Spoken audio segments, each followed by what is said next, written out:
So, mga sangkay, nakaraan, mayroon pong balita na isinusulong nga po ang umento sa pasahod, mga sangkay. At ngayon, sobrang bilis ng pangyayari, no?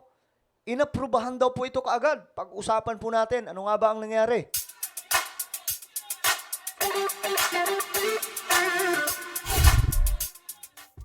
Hello, what's up guys? This is me, Sangkay Janjan, and we're back sa ating live ngayon. Kamusta po kayong lahat? Anyway, bago tayo magsimula, paki-subscribe po muna yung ating YouTube channel. Ayan po, tayo ay 1.42 million subscribers na. Road to 2 million subscribers po tayo. So sa mga hindi pa po nakakapag-subscribe dyan at nais nyong mapabilang sa dumaraming mga solid sangkay, ang gawin nyo lamang, makikita nyo po yung subscribe button sa ibaba ng video na to. I-click nyo lamang po yung subscribe, tapos i-click nyo yung bell at i-click nyo po yung all. At sa mga nanonood naman po sa Facebook, i-follow nyo po yung ating Facebook page. Okay. Sobrang bilis ang pangyayari. Kamakailan lamang mga sangkay, meron pong panawagan na umentong pasahod, no? Na 200 pesos. Dagdag na 200 pesos sa umento po sa pasahod. Ngayong oras na ito mga sangkay, ang bilis ng pangyayari. Yan po ang balita. Breaking news. The House Committee on Labor and Employment approves the bill seeking a 200 pesos daily across the board salary increase for employees and workers in private sector. So yung mga namamasukan mga sangkay, ayan po ha, aprobado na po kaagad. Sobrang bilis, no? Sobrang bilis. Iba po talaga yung administrasyon na to ngayon mga sangkay. 'Di ba? Pinapakitaan ng gilas ngayon yung lahat ng mga bumabatikos. Hindi ngayon mga sangkay, wala na naman po silang pambatikos. Nung unang pinanawagan to, ang pakulo ng mga DDS dyan, sinasabi po nila na hindi gagawin niya ng gobyernong ito, hindi gagawin ng kongresong ito dahil nga walang mga puso ang mga yan. Di ba? Ganyan po yung kanilang mga pakulo dyan. But, tingnan nyo po ito ngayon. Yan o, House Committee on Labor approves 200 pesos minimum wage hike for workers in the private sector. So, yung mga nasa companies po ito, mga sangkay, nagtatrabaho po doon. Ayan po, aprobado, may dagdag po, may aumento po sa pasahod na 200 pesos. So kamakailan, ito po yung nangyari mga sangkay, may panawagan tungkol po dyan. Ayan po.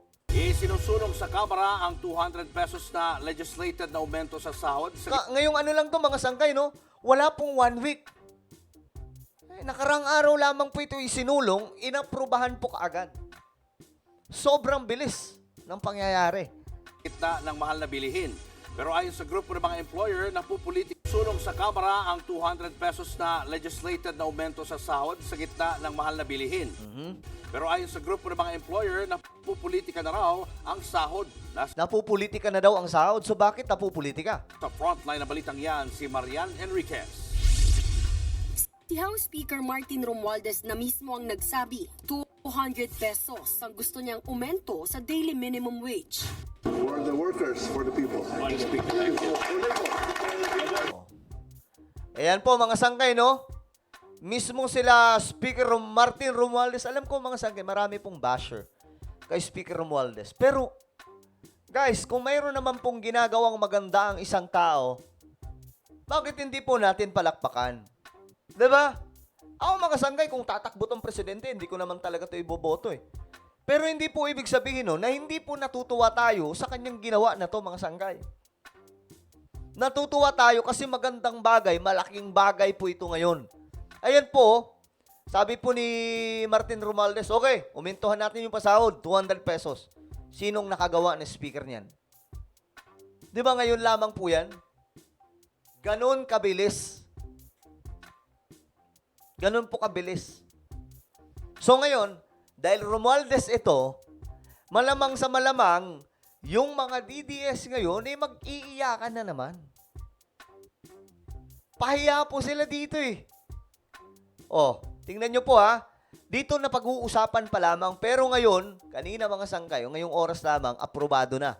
So ito pinag-uusapan pa lamang. 100 pesos ang gusto niyang aumento sa daily minimum wage. For the workers. workers for the people. Nakipagpulong si Romualdez at ilang mambabatas sa mga labor leader para sa isinusulong na legislated wage increase. Mahigit 3 dekada na raw mula noong huling naipasa ang ganitong batas. Grabe, 3 dekada pa.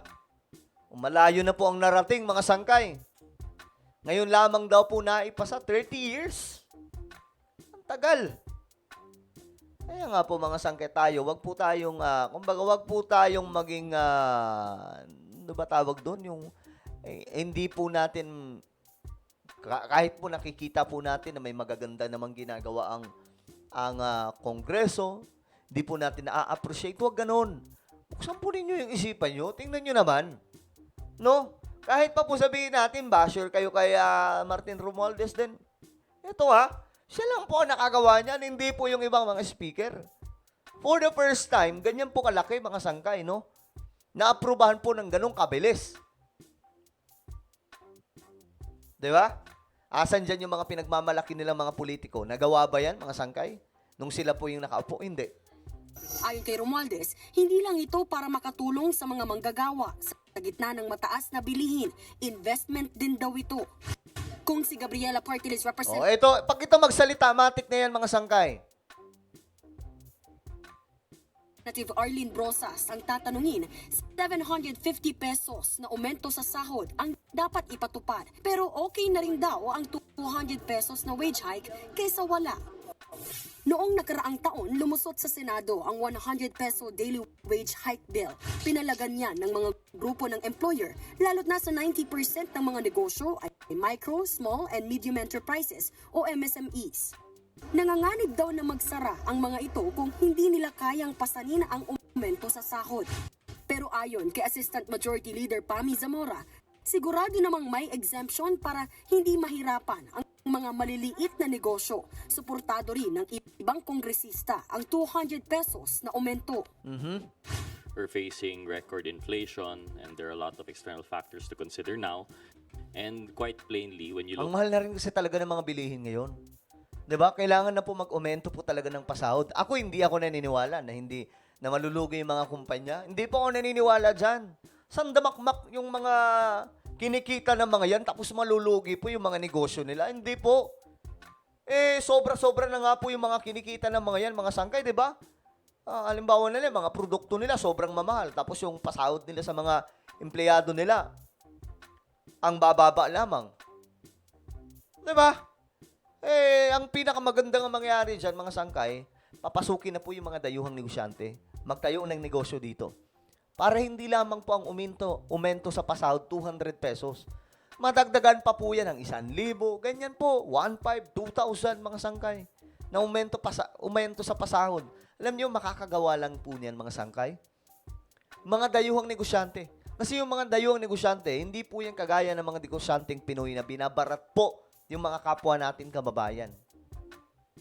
Bukod dyan, the more na may competition sa business, the more na magpapagandahan po ng kanilang mga serbisyo. At pataasan po ng pasahod yan, mga sangkay. Siyempre, gusto ng mga, the best yung gusto ng mga dayuhan sa kanilang kumpanya, mga magagaling at naaalagaan yung kanilang mga empleyado. Kaya gaya po sa ibang bansa, di ba? Sa ibang bansa. Kaya nga po napupunta doon yung mga kababayan natin. Kasi, doon mataas yung pasahod. So, bubuksan po ang ating ekonomiya. Dahil po ang pinaka-best way dyan yung economic chacha na sinusulong po nila PBBM na kinukontra po ng Senado at nila PRRD. Kung mangyayari yan, hindi lang 200 pesos yung aumento. Mas malala pa po mga sangkay. So ayan po aprobado na. Ito po yung balita Isa ngayon. pang mainit na balita dito naman sa bansa. Inaprubahan na po ng House Committee on Labor and Employment ang panukalang dagdag na 200 pesos sa sahod ng mga manggagawa. Ayun! Across the board po yan. Kumukuha pa po tayo ng karagdagang detalye kaugnay sa nasabing panukala. Kailangan pa yang aprubahan sa plenaryo at maisapinal kasama ang bersyon ng Senado bago maging batas. Nauna nang sinabi ni House Speaker Martin Romualdez na madaliin ang pag-aproba sa panukalang ito. O ngayon, panis yung iba dyan ng mga basher. Well, ano po amin yung opinion, mga sangkay tungkol po dito?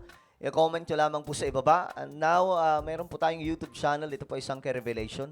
Hanapin nyo po ito sa YouTube, mga sangkay. Kapag nakita nyo na, i-click nyo po yung subscribe, i-click ang bell, at i-click nyo po yung all. Magaganda po yung topic natin dito. Right? So ako na po ay magpapaalam. Mag-iingat pong lahat. God bless everyone.